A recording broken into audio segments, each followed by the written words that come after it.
बाबाला हे पहिले म्हणत आमची आजी होती त्या काळात हे भजन म्हणत ऐकायला फार सुंदर वाटे माय.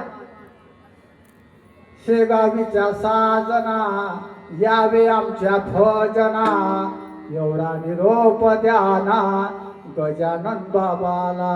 त्या गजानन बाबाला निरोप ते आमच्या भजनात बोलावा असं वाटलं. असं इतकं गमत जाय असं शांत वाटे कानाले. आजी अधिक म्हण म्हण अधिक म्हण फार आवडे आवडे ना ऐकायला बरं वाटे. आता अरे अरे विठोबा तुझ्यात आमचं मन घेतला मोबाईल तुले लावते रे फोन आठवण तुझी लायला येते म्हणून तुला मी मिस कॉल देते.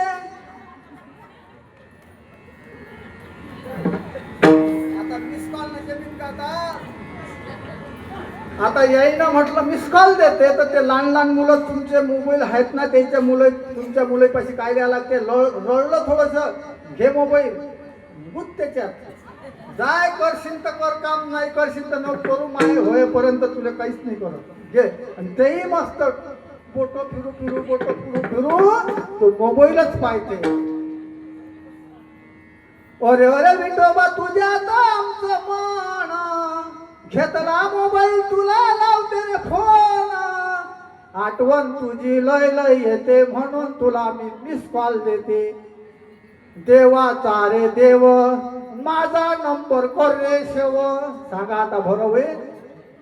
तुकाराम महाराजचा गाथा गेला ज्ञानेश्वरी पारायण गेला नामदेव महाराजचा गाथा गेला एक अभंग पाठ नाही केला. हे काय केलं मावशी. याच्या पुढे तुले देव प्रसन्न होईल. येईन गजानन महाराज नदीक पुढे गेलो नदीक त्या पहिलं भजन म्हटलं.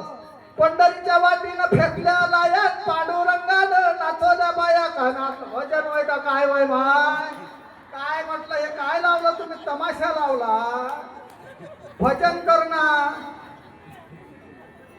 अरे सांग या ठिकाणी असणारा शिवजी भगवंत तो तर त्या देवाचंच भजन करतो. मग तुम्ही आपण हे भजन कुठून आणले. तुमचा असा कोणता महाराज तयार झाला की तुम्हाला भजन पुरून राहिला. हे तुमच्याच मनानं तयार करता काय. कोणत्या महाराजने केले तुम्हाला भजन तयार. गाता लिहिला असेल तर सांगा आम्ही व्हॉट्सअपवर टाकतो त्याचा फोटो इंस्टाग्रामवर देतो दूर नेतो त्याला त्याचं स्वागत आम्ही करतो. दाखवा तुमचा हाय काय. मग मनानं करू नका.